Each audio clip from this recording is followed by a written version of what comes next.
ഇന്നലെ രാത്രി വീണ്ടും സംഘർഷമുണ്ടായതോടെ ജന്തർ മന്ദറിൽ സുരക്ഷ വർദ്ധിപ്പിച്ചിരിക്കുന്നു പോലീസ്. ഡൽഹിയിൽ നിയന്ത്രണങ്ങൾ ശക്തമാക്കിയിട്ടുണ്ട്.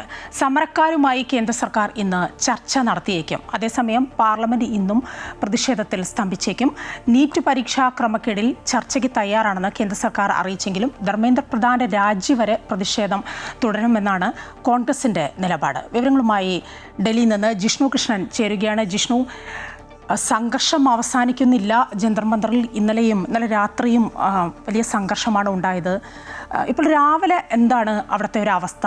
ഇന്നിപ്പോൾ എങ്ങനെ മുന്നോട്ട് കൊണ്ടുപോകാനാണ് CJPയുടെ നീക്കങ്ങൾ? ഒപ്പം സർക്കാരിൻ്റെ ഭാഗത്തു നിന്നുള്ള നിരീക്ഷണം അതൊക്കെ നടക്കുന്നുണ്ട്. ഒരു ചർച്ചയിലേക്ക് കടക്കാൻ, കാര്യമായ ചർച്ചയിലേക്ക് കടക്കാൻ ഒരു സാധ്യത കാണുന്നുണ്ടോ? ജന്തർ മന്ദറിൽ കോക്രോച്ച് ജനതാ പാർട്ടിയുടെ സമരം തുടരുകയാണ്. പക്ഷേ ഇന്നലെ രാത്രിയും ഈ സമരവേദിക്ക് പുറത്ത് സൻസദ് മാർഗിൽ സമരക്കാർ പോലീസുമായി ഏറ്റുമുട്ടി.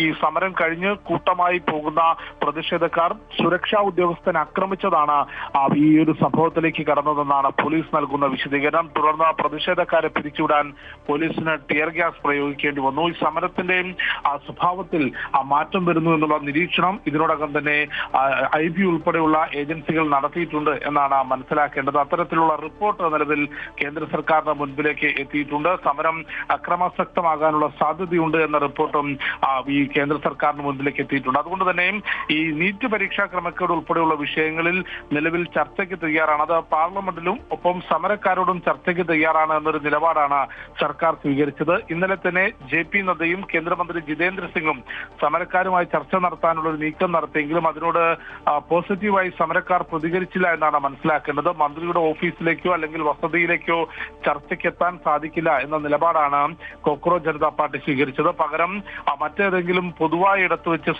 ഈ ചർച്ച വേണം എന്ന ആവശ്യവും കോക്രോച്ച് ജനതാ പാർട്ടി മുൻപോട്ട് വെച്ചിട്ടുണ്ട്. അതുകൊണ്ട് ഇന്ന് കേന്ദ്ര സർക്കാർ ഈ സമരക്കാരുമായുള്ള ചർച്ചയിൽ എന്ത് തീരുമാനമെടുക്കും, ചർച്ച നടക്കുമോ എന്നുള്ളത് വരും മണിക്കൂറിൽ നോക്കിക്കാണേണ്ടതാണ്. ഏതായാലും ജന്തർ മന്ദറിൽ സുരക്ഷ വർദ്ധിപ്പിച്ചിട്ടുണ്ട്. ജന്തർ മന്ദറിന് പുറത്തേക്കുള്ള എല്ലാ വഴികളിലും ബാരിക്കേഡ് കെട്ടി പോലീസും CRPFും കേന്ദ്ര സേനയും വിന്യസിച്ചിട്ടുണ്ട്. ഡൽഹിയിൽ നിയന്ത്രണങ്ങൾ ശക്തമാക്കി. ഇന്നലെയും നിരവധി മെട്രോ സ്റ്റേഷനുകൾ അടച്ചിരുന്നു. റോഡുകളിൽ ഗതാഗത നിയന്ത്രണം ഉണ്ടായിരുന്നു. വൈകിട്ട് അതിൽ വലിയ മാറ്റം വരുത്തിയെങ്കിൽ പോലും ഇന്നും അത്തരത്തിലുള്ള നിയന്ത്രണങ്ങൾ തുടരും എന്ന് തന്നെയാണ് മനസ്സിലാക്കേണ്ടത്. ഒപ്പം പാർലമെന്റിൽ ഇന്നും പ്രതിഷേധിക്കാൻ തന്നെയാണ് പ്രതിപക്ഷ നീക്കം. കഴിഞ്ഞ ദിവസവും നീറ്റ് പരീക്ഷാ ക്രമക്കേട്, ജന്തർ മന്ദറിലെ പോലീസ് നടപടി, രാഹുൽ ഗാന്ധിക്ക് പ്രധാനമന്ത്രിയുടെ വസതിക്ക് മുൻപിൽ പ്രതിഷേധിച്ച രാഹുൽ ഗാന്ധിക്കെതിരെയുള്ള പോലീസ് നടപടി, ഈ വിഷയങ്ങൾ അടിയന്തരമായി ചർച്ച ചെയ്യണം, സഭ നിർത്തിവെച്ചുകൊണ്ട് ചർച്ച ചെയ്യണം എന്നാവശ്യപ്പെട്ടുകൊണ്ട് വിവിധ പ്രതിപക്ഷ അംഗങ്ങൾ നോട്ടീസ് നൽകിയിരുന്നു. അടിയന്തര പ്രമേയത്തിന് നോട്ടീസ് നൽകിയിരുന്നു. പിന്നീട്